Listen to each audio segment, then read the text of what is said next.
pedaling a bike, generating electricity for a purpose. One of the first groups publicly promoting an issue connected with the G7 summit is doing this in downtown Calgary, the energy capital of Canada. Energy is important not only for your day-to-day life, but to grow your economy, to create jobs, to create opportunities for your people.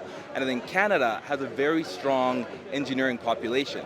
And what we try to do is create those cross-cultural connections. The group Engineers Without Borders is teaming up with the One campaign.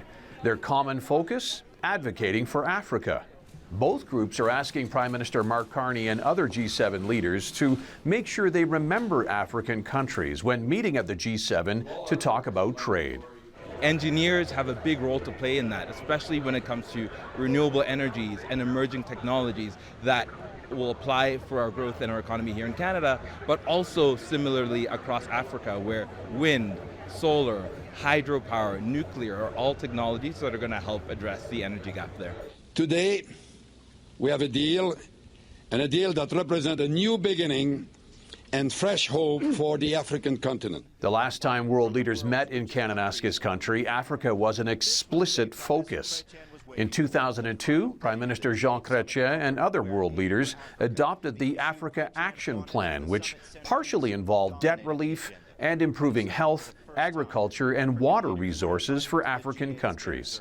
This time, the agenda does not specifically mention Africa. Canada's Prime Minister, as chair of the meeting, sets the agenda, and Carney wants to focus on a few key areas: protecting our communities and the world, building energy security, and using technology and artificial intelligence to boost economic growth. Also, securing new partnerships, like attracting private investment to build infrastructure.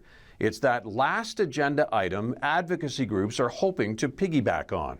There's a trade war going on, which everyone in Canada knows about, and we all know that we're looking for new markets, and we often talk about Europe, Asia, but we want to make sure that Africa is not overlooked as a potential trading partner for Canada. Organizers are hoping the meaning behind their demonstration reaches world leaders when they start arriving on Sunday.